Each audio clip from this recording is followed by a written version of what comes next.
conhece o seu coração. Quem está do lado pode sentir os tapas nas costas, mas jamais vai conseguir sentir a intenção da tua alma.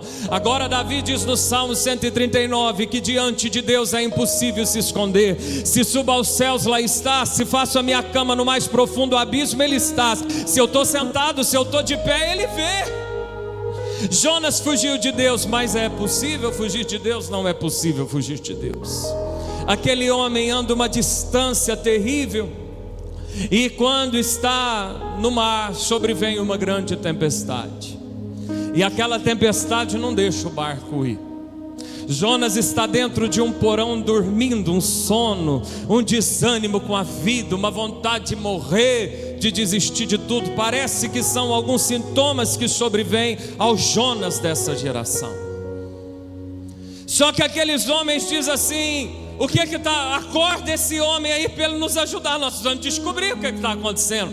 Aquele povo entendia que tempestade no mar era normal. Era um povo que nem buscava a Deus, mas não imaginava que uma simples tempestade era coisa do acaso. Eles chamam Jonas e dizem assim: ó, nós temos o nosso Deus, você tem o seu Deus, mas vamos aqui todo mundo buscar algum Deus para ver o que pode estar acontecendo aqui. E Jonas, que conhecia o Deus de quem ele estava fugindo, irmão, crente quando faz besteira, ele sabe que Deus está tratando com ele, não tem como. E Jonas disse assim: eu estou fugindo. Aqueles homens falam assim: meu Deus, o que nós vamos fazer?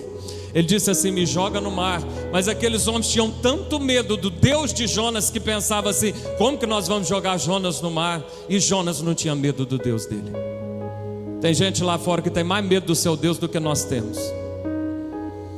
E Jonas é lançado no mar. Jonas vai para o fundo do mar, e um peixe enorme vem e engole Jonas. Pastor, mas essa história é verdade, irmão? Eu creio tanto na Bíblia que se falar que Jonas engoliu peixe, eu acredito. Essas histórias, por mais curiosas que sejam, elas se cumprem de geração em geração. Jonas fica 3 dias na barriga do peixe. Jonas vai se arrepender, Jonas vai orar, Jonas vai se humilhar. E a Bíblia diz que quando ele se humilha, o peixe gospe ele. E Deus não desiste de Jonas. E a mesma voz que um dia apareceu, aparece de novo: Jonas, vai pregar lá em Nínive.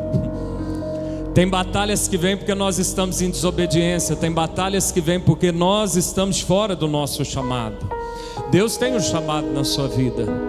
Ele pode não estar sendo utilizado, igual o motor de carro, pode nem ser ligado, mas ele foi criado para aquele negócio. Deus tem um propósito na sua vida.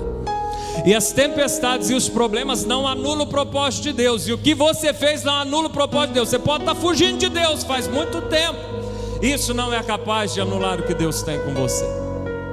Mas existem outras guerras que não vêm pela desobediência. Tem guerras que não vêm por fuga de chamado. Tem guerras que vêm por fidelidade. Repita comigo: existem guerras que vêm justamente pela fidelidade. Esse texto de Crônicas que nós começamos a ler, ele diz assim: depois destas coisas. Depois dessas coisas está se remetendo ao capítulo anterior, capítulo número 31. E o capítulo número 31 vai dizer que esse rei de Israel, esse rei de Judá chamado Ezequias, ele faz coisas que muitos reis não tinham coragem de fazer. Ele abriu a igreja de volta.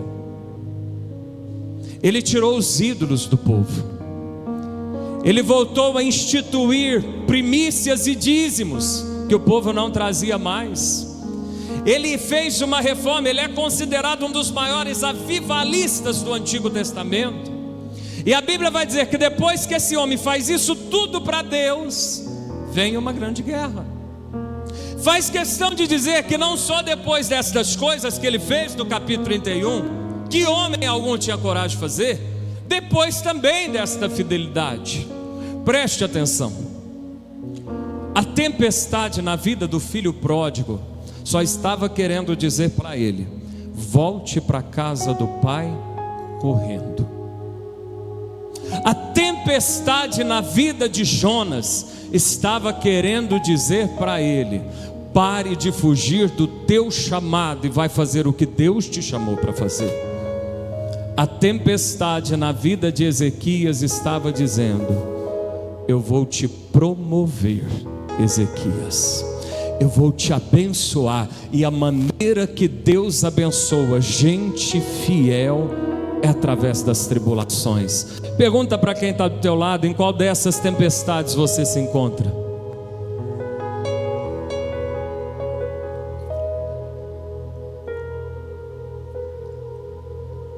Ezequias não cruzou os braços. O filho pródigo volta para a casa do pai. Jonas vai ter que se render ao seu chamado. Ele vai pregar em Nínive, e a pregação dele foi fantástica. Uma cidade de 120 mil pessoas se rende ao evangelho. E Ezequias vai fazer algumas coisas que eu quero compartilhar com você, que eu e você, que todos nós que aqui estamos e aqueles que nos assistem, em algum momento serão alcançados por essa ministração. Precisamos ter a atitude diante das batalhas da vida. Repita comigo: fechar. Diga mais forte, diga assim: fechar as fontes de água. Eu queria que você visualizasse um pouquinho comigo uma cidade daquela época. Cidade daquela época era amuralhada, água era uma fortuna. Não é simples como hoje furar um poço ou levantar uma cisterna. Duto, sistema de água para chegar numa cidade, era muito complexo. Era obra que, por exemplo, o Império Romano levou 100, 200 anos para construir sistema de água.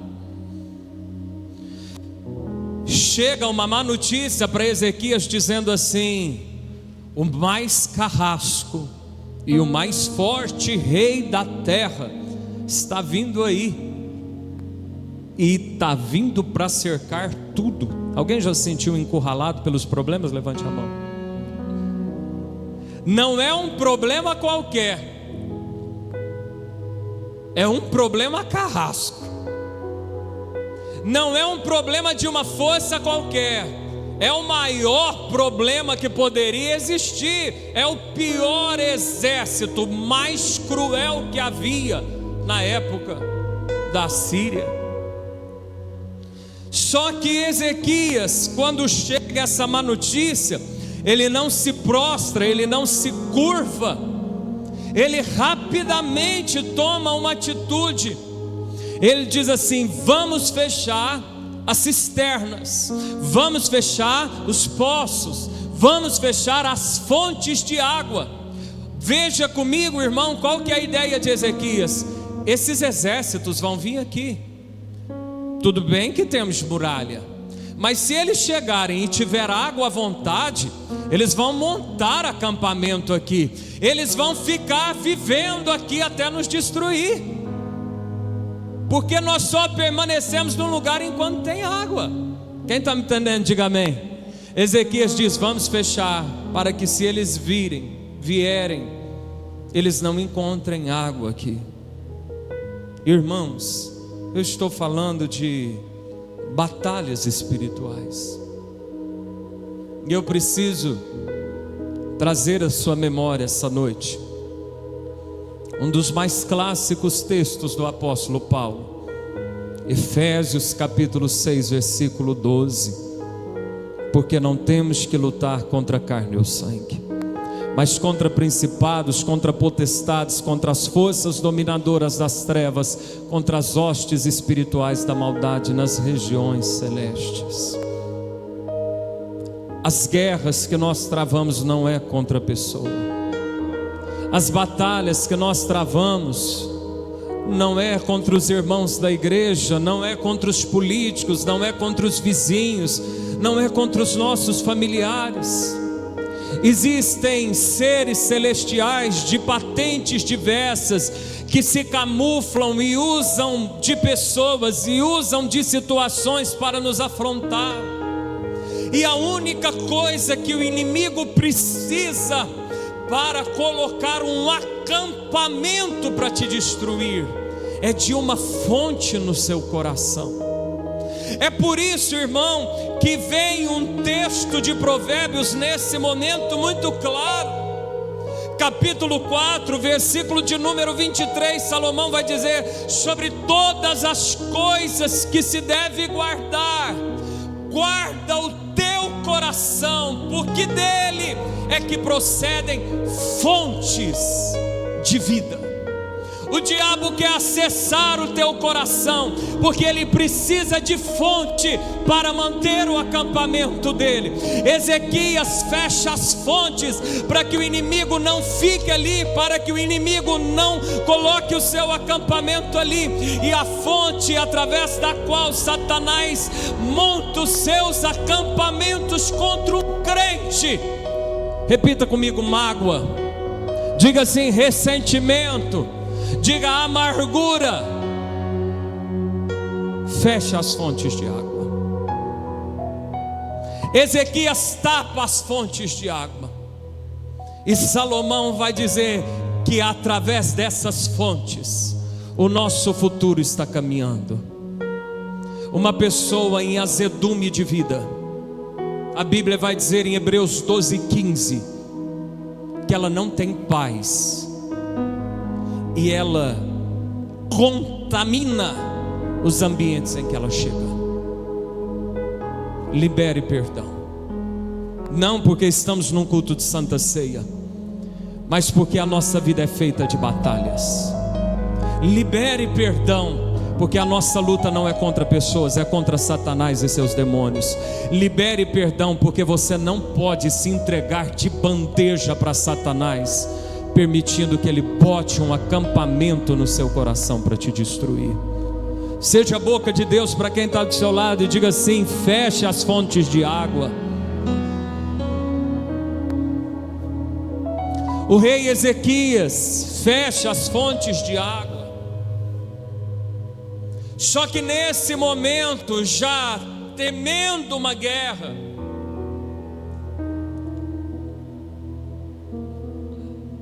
parece que Deus nos dá o discernimento. Não precisa ser tanto espiritual, Deus dá discernimento. Parece que há momentos que você sabe que guerras estão por vir. Ezequias nota que tem guerra vindo por aí, chega a notícia. E tem coisas, irmãos, que a gente começa a cuidar quando sabe que um problema está vindo. Tem gente que nunca ligou com a sua alimentação, mas quando percebe que está vindo um problema, muda a alimentação. Tem gente que nunca quis fazer exercício físico, percebe que está vindo um problema, vai fazer uma academia. Tem coisas que nós deixamos tocar até que a gente perceba que um problema está vindo. O texto nos dá a entender que as muralhas de Judá estavam com falhas. Os muros que fechavam Judá estavam com brechas. E depois de tapar as fontes de água, Ezequias toma uma decisão: vamos levantar os muros. Muro fala de proteção, muro fala de segurança, muro fala de impacto contra os teus inimigos. Não espere a ameaça de uma guerra chegar para que você levante os muros da sua vida. E pastor, quais são os muros que nos protegem? Irmão, se a nossa luta é contra Satanás, se a nossa luta é contra os demônios que assolam a terra, não tem muro, não há uma defesa mais potente do que uma vida de intimidade, de obediência e de aliança com Deus de Israel. Levante os muros. Ezequias não apenas levanta os muros, tinha brecha, irmão. Irmão, sonda a sua vida essa noite. Quais brechas estão abertas? Jesus, ele sempre vai entrar por uma porta que você o convida, e o diabo sempre vai entrar por uma brecha que você esquece de fechar. Os muros de Judá estavam com brechas. Ezequias vai levantar os muros, e depois de levantar os muros, ele vai botar torres nesse muro. Preste atenção, numa época de guerra, numa sociedade que vivia de conquistas de território, toda muralha tinha que ter vigias, porque um vigia numa muralha, ele vê mais longe. Não é época que tem drone, não é época que tem GPS, é uma época sem binóculos, tem que ter vigia. E as vigias da nossa vida que nos faz antever o que está por vir, ou o toque de aproximação do nosso adversário, é uma dieta de jejum e de oração, é a disciplina do jejum e da oração. Você quer vencer as batalhas da vida? Tape as fontes de água, guarde o seu coração, libera o perdão e não deixa a mágoa dormir com você. Você quer vencer as batalhas da vida? Bota em ordem a sua vida com o Senhor. Levante os muros da oração, levante as torres da vigia de jejum. Nós precisamos voltar a acessar as madrugadas para falar com Deus. Nós precisamos desligar um pouco o celular para ouvir a voz de Deus. Nós precisamos deixar esse corpo muitas vezes sentir fome de algo, ou vontade de um doce, de um refrigerante, de um propósito, de algo que nos custa, para ver se ativa a fome da palavra. As torres de vigia é o que fazia ver o inimigo antes. E se tem uma coisa que faz ver inimigo antes, é porque Deus conta. É vida de oração. Não é uma oração bom dia Espírito Santo, é uma oração de intimidade real com o Espírito Santo. Nenhuma hora pudestes vós vigiar. Tu porém, quando fores orar, entra no quarto, fecha a porta. Eu gosto de orar dirigindo, ore dirigindo, ore lavando a casa, ore varrendo a rua, mas não deixa de entrar no quarto e fechar a porta para falar com Deus.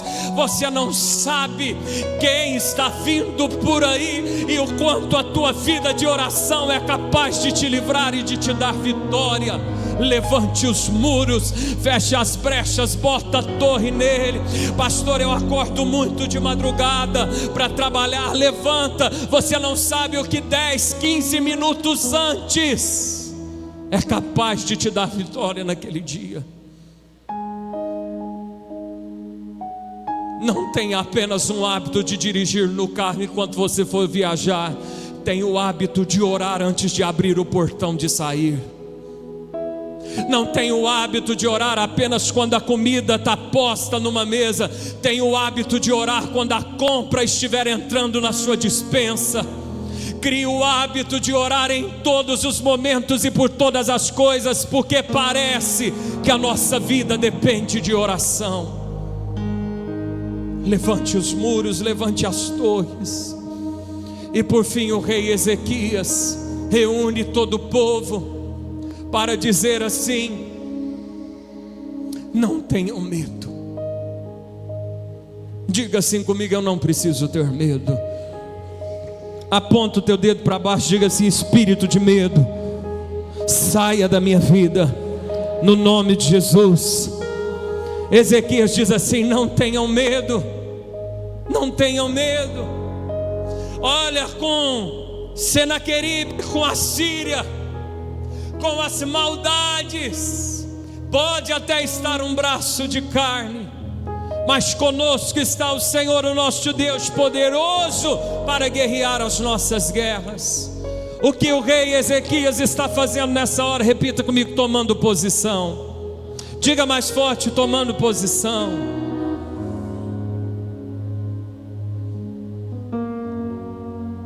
Os céus se movimentam quando você toma uma posição. Tem coisas que Deus não vai fazer, é você que tem que fazer. Posição.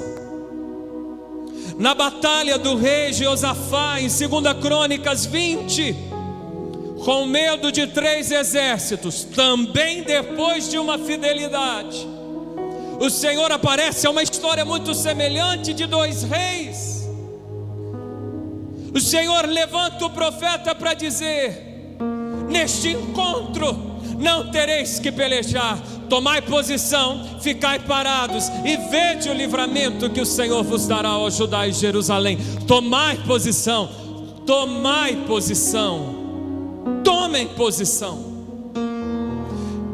Ezequias toma uma posição declarando em fé. E tem coisas que nós precisamos posicionar dentro da nossa casa.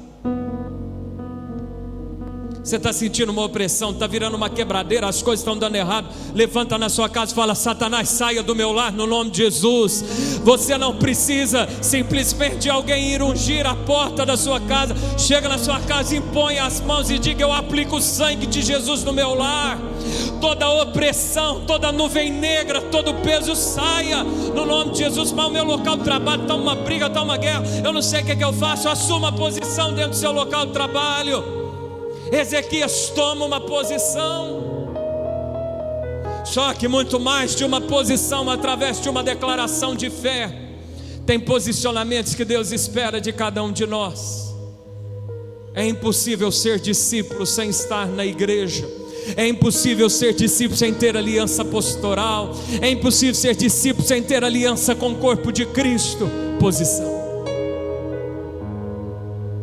Deus espera dos maridos uma posição, Deus espera das esposas uma posição, Deus espera dos pais uma posição, Deus espera dos filhos uma posição. Cada um de nós tem um posicionamento que a Bíblia aguarda. Ezequias nos ensina a posicionar. Josafá tomou posição. Ele foi para a guerra. Ele não sabia o que Deus ia. Você não precisa saber o que Deus vai fazer. Você não precisa pedir oração para ver se alguém revela o que Deus vai fazer. Você não precisa de cartomante gospel. Isso é bruxaria. Você não precisa de alguém que fala o nome do seu CPF. Você sabe o seu nome de cor, irmão. Isso é feitiçaria. Você não precisa dessas coisas, a não ser que Deus assim queira revelar. Eu e você precisamos nos importar se estamos dentro da nossa posição. Porque se a gente não tiver, pode saber, RG, CPF, que Deus não vai fazer nada. Mas se a gente não souber de nada, está dentro da nossa posição, uma coisa é certa: o Senhor vai nos ajudar e nos dar a vitória nas batalhas da nossa vida. Ezequias entra na sua posição. Jonas teve que entrar na posição. O filho pródigo teve que voltar para a posição dele. Para de se esconder através do posicionamento dos outros. Eu não vou na igreja não, mas olha aqui, o meu marido está indo, minha esposa está indo, meu filho está indo. Ele vai lá orar por mim. Assuma a sua posição. Eu não estou servindo Deus mais não, mas olha, eu fico tão feliz de ver os meus netos servindo a Deus. Tome a sua posição. Ezequias toma posição. E a Bíblia vai dizer que depois disso, ele chama o profeta Isaías para orar com ele. Quando os dois juntam em oração, eles clamam aos céus. Eles clamam aos céus. Eles clamam aos céus. Existe um poder no clamor acima do que a gente é capaz de ver. Você não precisa sentir arrepio na pele. Estou arrepiando. Você não precisa de nada disso. Tudo que eu vi Deus fazer na minha vida, eu nunca senti um arrepio. A gente não precisa de nada disso. Mas existe resposta ao clamor. Ezequias toma o seu posicionamento. Os inimigos viam e começavam a falar por cima das muralhas. E Ezequias deu uma ordem: não respondam. Ninguém aqui vai responder Rabsaque nem Senaqueribe. Não responde às afrontas do inimigo. Você não precisa entrar em Facebook para mandar resposta para ninguém. Não responda. Você não precisa mandar resposta por terceiro. Não responda. Neemias capítulo 6, ele está fazendo uma obra ao Senhor, e por 3 vezes seus inimigos chegam: desce aí, vamos conversar, Neemias. Neemias diz: eu estou fazendo uma grande obra, eu não vou descer. Quando você sabe o que você está fazendo e que direção você está tomando debaixo da direção de Deus, você não precisa mandar resposta para ninguém.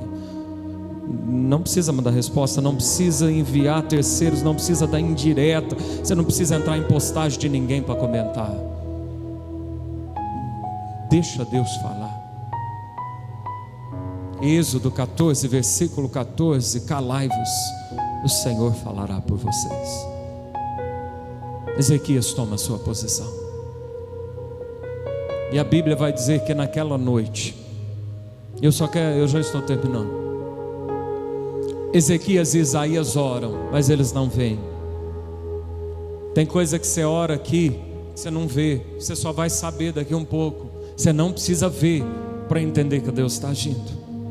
Ezequias e Isaías oram, voltam para casa. Voltam para casa, eles voltam para casa. Depois do culto você vai voltar para casa. Mas eu não posso ignorar que o meu clamor neste lugar trouxe algum resultado na minha vida, que talvez eu vejo hoje ou a semana que vem, mas algo é certo, o clamor traz resposta. Eles voltam para casa. E a Bíblia vai dizer que naquela noite, tem coisas que vai ser na noite, tem coisas que vai ser na semana. Eu só posso te dizer uma coisa. Pergunta para mim o que, pastor? Que Deus vai responder de acordo também com a urgência da sua necessidade. Deus não podia respondê-los depois de uma semana, senão eles já teriam sido traçalhados pela Síria. Deus responde naquela noite. Deus sabia que daquela noite não precisava passar. Olha para o irmão que está ao teu lado e diga assim: fica tranquilo, Deus sabe a hora de te responder. Naquela noite Deus envia um anjo. Quantos anjos? Um anjo. A Bíblia vai dizer, e aqui quem vai dizer isso é o profeta que ora com Ezequias. Ele anota isso no livro dele. Um anjo destrói de uma vez só 185 mil soldados. Imagina o tamanho desse exército. Quantas Miguelópolis caberiam dentro de um exército desse? Um anjo. Não precisa ficar imaginando que o anjo passa a espada num, no outro. Deus faz as coisas no estalar de dedo. Nós só precisamos posicionar, porque a nossa posição traz um anjo. E o anjo se encarrega de fazer o que precisa ser feito na nossa vida. A tempestade na vida do filho pródigo ensinava ele a voltar para casa. A tempestade na vida de Jonas ensinava ele a voltar para o chamado dele. A tempestade na vida de Ezequias estava querendo dizer, da parte de Deus, queria lhe promover. A Bíblia diz que depois daquela vitória, Deus faz com que as pessoas tragam presentes para Ezequias. E Deus exaltou Ezequias diante de todas as nações da terra. Se a gente pega de trás para frente, porque a Bíblia vai dizer que Deus não começa as coisas pelo começo, Deus começa as coisas pelo fim, Ele vai desenrolando. Se a gente pega do fim para o início, nós vamos ver que Deus queria honrar Ezequias, mas para Deus honrar Ezequias tinha que vir uma tribulação, uma guerra. E como Ezequias aprendeu a fechar fontes, como Ezequias aprendeu a levantar muros e botar torres nelas, como Ezequias entendeu que posicionamento é que faz diferença, o Senhor lhe exalta diante de todos. A Bíblia vai dizer que Deus exalta quem se humilha. Para Deus te exaltar, você vai ter que se humilhar. E às vezes, para nos humilhar, Deus permite tempestades, porque a gente até dobra o joelho para orar, a gente até fecha o olho para orar, a gente até entra na madrugada para orar, a gente não falta culto porque a gente está precisando. Quem está me entendendo, diga amém. Olha para quem está do seu lado, diga assim: depois dessa tempestade tem surpresas de Deus vindo para você. Amém? Se você crê, aplauda Jesus nessa hora.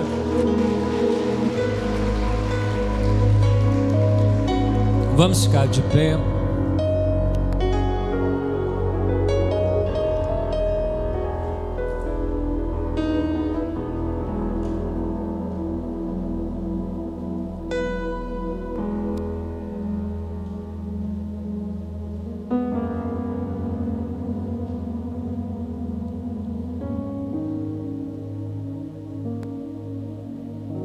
Curve a sua cabeça.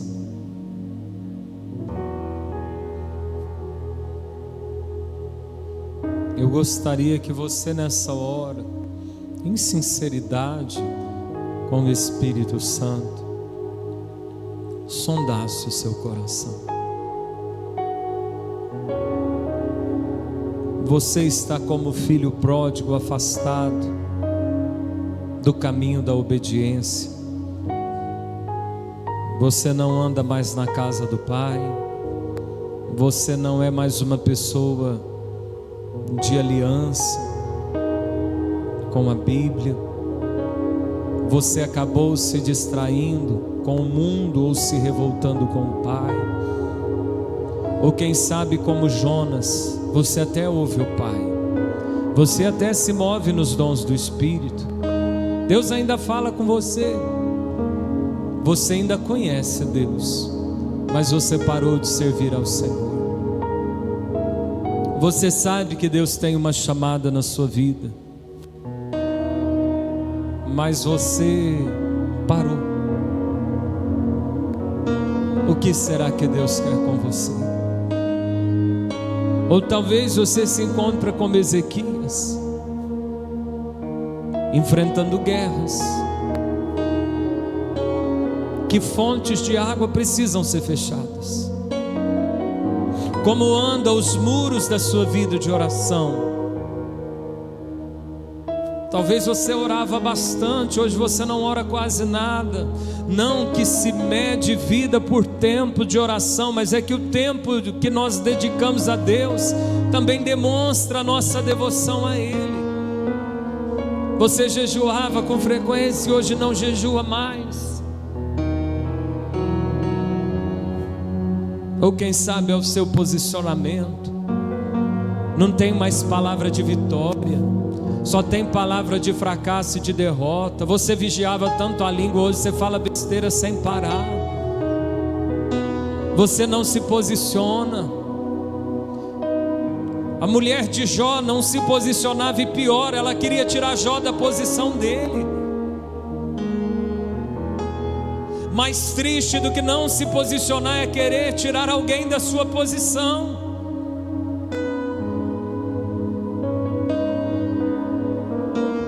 Que atitude você precisa tomar essa noite?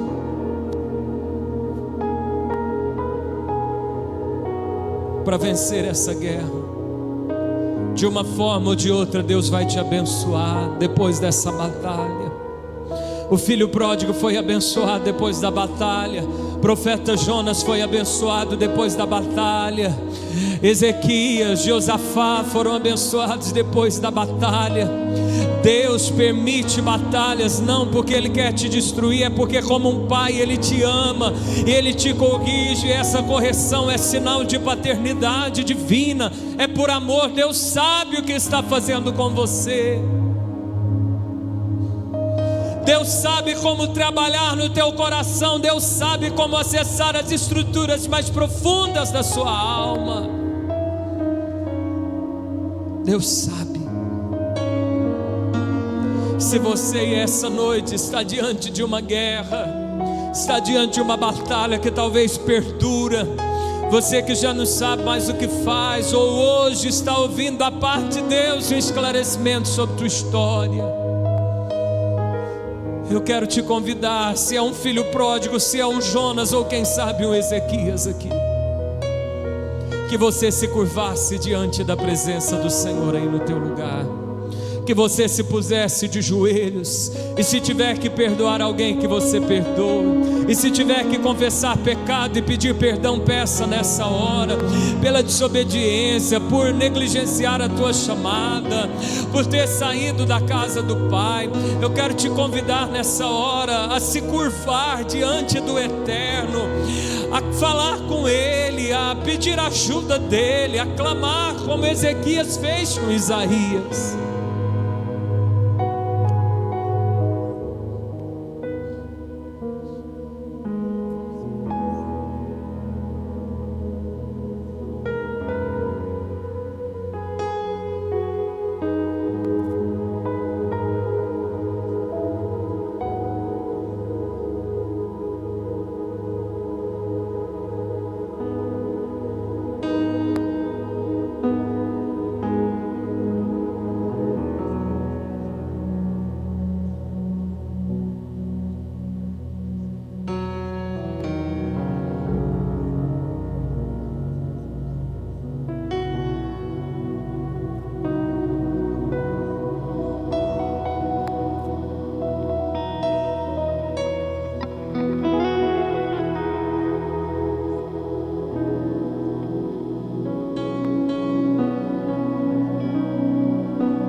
Senhor, como o profeta Isaías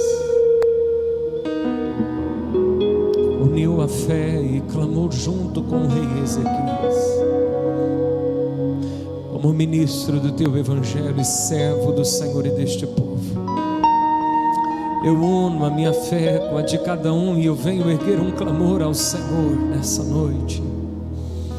Que todos aqueles que estão como filhos pródigos, que eles caiam em si e reconheçam que na casa do Pai até os funcionários comem com fartura, e tragam consigo não mais desculpas nem justificativas, mas palavras de arrependimento para voltarem à casa do Pai.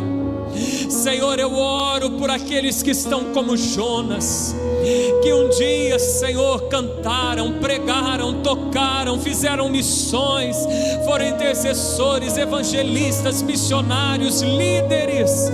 Que eles essa noite, ainda que estejam na boca do peixe, Senhor, ainda que estejam no porão do barco, ainda que tenham sido lançados nas profundezas das águas, Senhor, que eles sejam visitados por Ti, que a Tua voz ecoe e gere quebrantamento e gere arrependimento.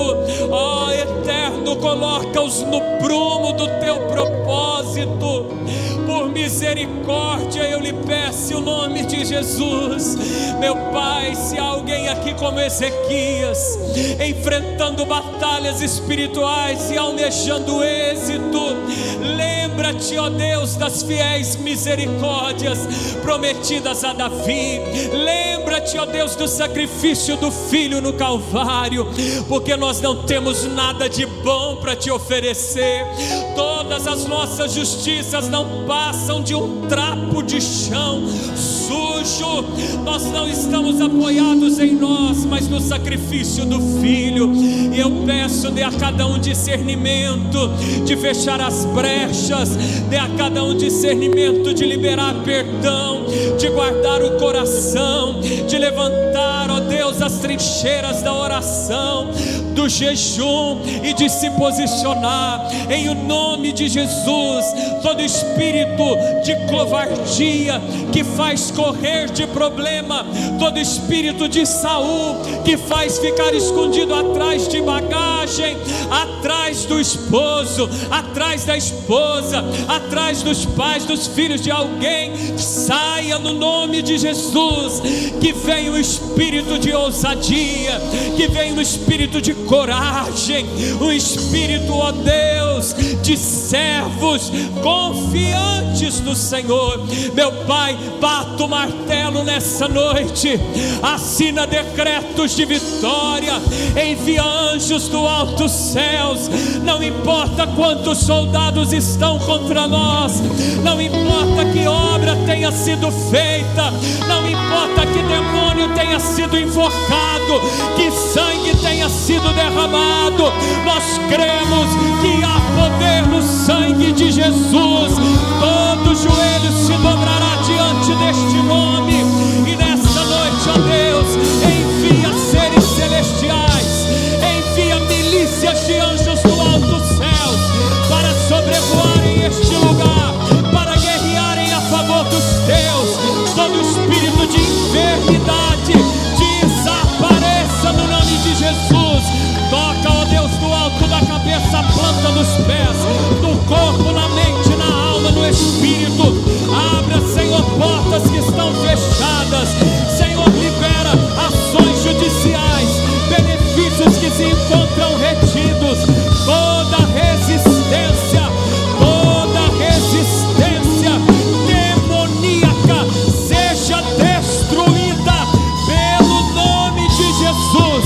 Eu declaro a unção que quebra o jugo, eu declaro a unção que despedaça o fardo, eu declaro a unção que te toca agora, no alto da cabeça, a planta dos pés.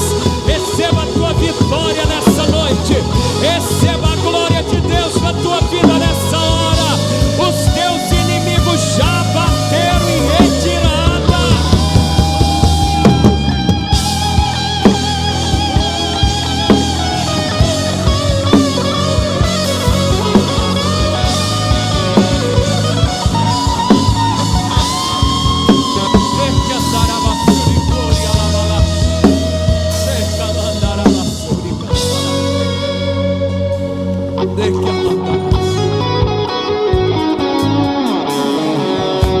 braço de ferro que estava segurando a tua bênção, todo braço de ferro que estava segurando as tuas promessas, que eles sejam quebrados pelo braço de Jeová nessa noite. Diz o Senhor: ainda antes que houvesse dia eu sou, e não há ninguém que possa fazer escapar das minhas mãos. Agindo eu, quem impedirá, diz o Senhor. No nome de Jesus, Deus está agindo a teu favor nessa noite. Deus está tomando essa guerra como dele essa noite. Deus está indo adiante de ti, endireitando veredas tortas, quebrando portas de bronze, despedaçando trancas de ferro, para te dar, como deu a Ezequias, os tesouros escondidos e as riquezas encobertas. No nome de Jesus, tudo que hoje está faltando vai ter sobra na sua vida. Eu declaro no nome de Jesus que tudo hoje que parece falta vai ter sobra e abundância na tua vida. Falta saúde, vai ter abundância de saúde. Falta dinheiro, vai ter abundância de prosperidade. Falta alimento, vai ter fartura na mesa. Falta alegria, vai ter abundância de regozijo. Eu declaro que nesse mês de dezembro haverá abundância, haverá fartura, haverá sobra de Deus em cada área da sua vida. Aleluia,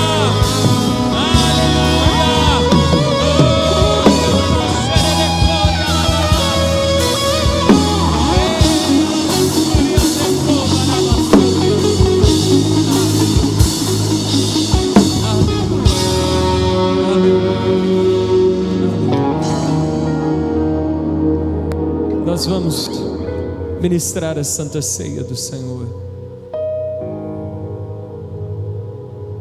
Eu quero chamar os ministros. Eu vou pedir para que todos baixem a cabeça e fechem os olhos. Toda vitória é pelo sacrifício de Jesus.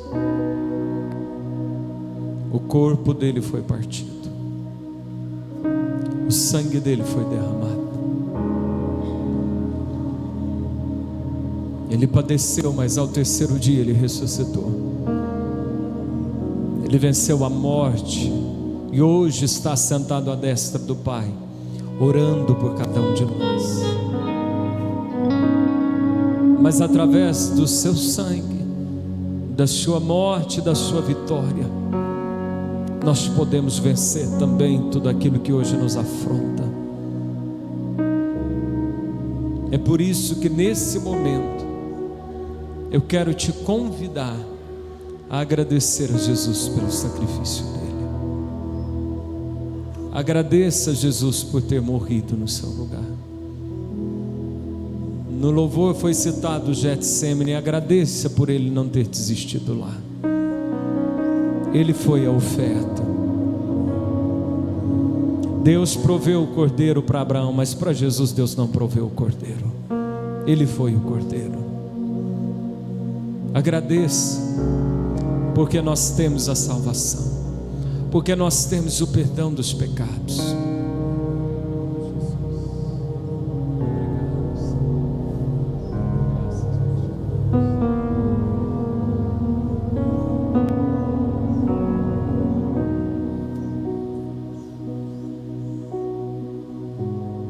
Você que é batizado, você que desceu as águas do batismo de arrependimento, você que hoje está em comunhão com o corpo de Cristo, coma do pão, beba do cálice. Você vai pegar, retornar ao teu lugar, nós vamos cear juntos. Pastor, eu não vou cear, posso ir embora? Não. Santa Ceia não é propaganda de um filme, de uma novela que dá ali para ir embora. Espere o culto terminar, por uma questão de honra ao Senhor. Você que ainda não é batizado, quer batizar, depois nos procure. E apenas lembrando no final, hoje é o último dia para dar um nome para essa ceia de Natal. Pai, eu consagro a Ti o pão e o cálice. Eu quero lhe pedir que tudo aquilo que os que forem cear estiverem padecendo, precisando, guerreando, que ao tomar essa ceia de uma maneira imediata, a tua mão lhes toca, a tua mão lhes dê vitória, Senhor, no nome de Jesus. Amém.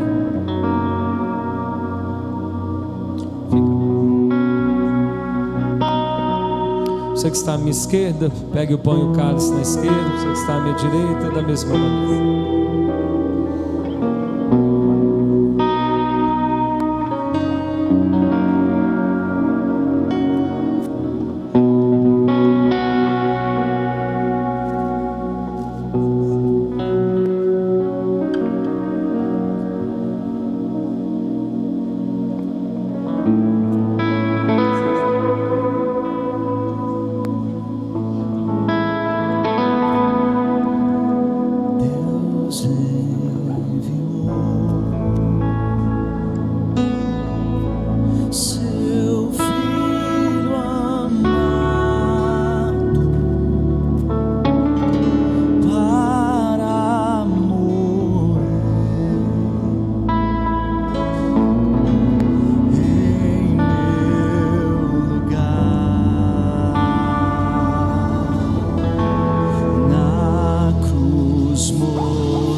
Está nas mãos do meu Jesus, que vivo está. E quando enfim chegar a hora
Aleluia. Jesus tomou a Santa Ceia uma única vez. Uma única vez ele partiu o pão, tomou o cálice. Depois disso, cantaram uma música e foram embora. E os discípulos nunca mais tiveram a possibilidade de fazer isso com Jesus. Os cristãos da antiguidade tomavam a ceia na expectativa de que Jesus pudesse voltar logo em seguida. Não tome essa ceia, e por isso que a gente não pode desprezar um culto de ceia. Não tome essa ceia imaginando que em janeiro a gente toma de novo. A gente tem que tomar na mesma consciência que a gente hoje toma a ceia e a gente sela mais uma vez a nossa salvação. E se Cristo voltar ao final deste culto, nós estamos preparados para subir com Ele. Feche os teus olhos, curve a tua cabeça. Pai, nós te damos graças por ter entregue o Filho, e nós sabemos que isso não foi uma missão simples.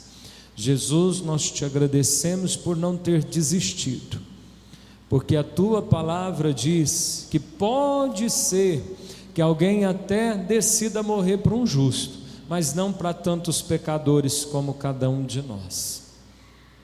Espírito Santo, nós te agradecemos porque se Jesus conseguiu chegar até o fim, é porque o Senhor o estava encorajando e consolando. Hoje nós comemos este pão dando graças ao Senhor pela nossa salvação. Coma do pão dando graças a Deus.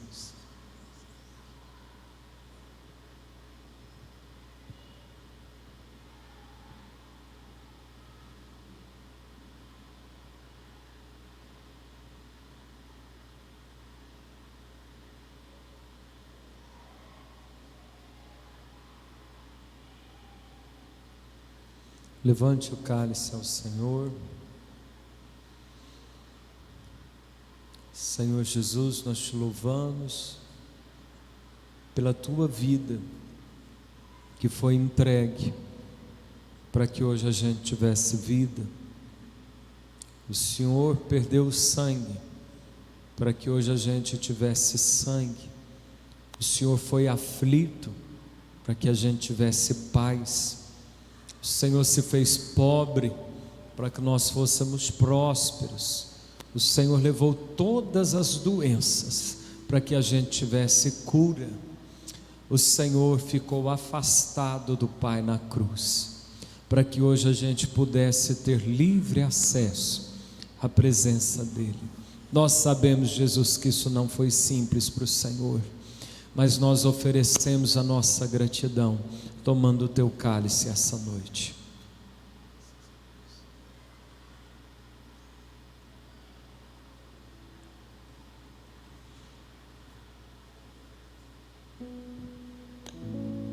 Aleluia. Glórias a Deus. Glória a Deus por essa noite. Irmãos, então, apenas avisando, na próxima semana o culto vai ser no sábado. Vai ser aqui um culto de Natal.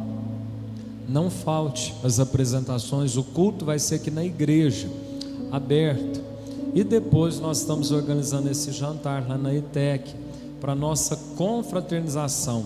Pastor, posso ir no culto e não ir no jantar? Pode, mas você deveria, porque a gente faz confraternização com ímpio, com gente de escola, com gente do trabalho, com gente que nunca esteve ao nosso lado com Jesus. Eu gostaria de ir, não tem condição, nos procure que a gente vê o que fazer por você. É só até hoje que nós vamos pegar o nome, as irmãs estarão lá fora. Amém? Levante sua mão, quero te abençoar.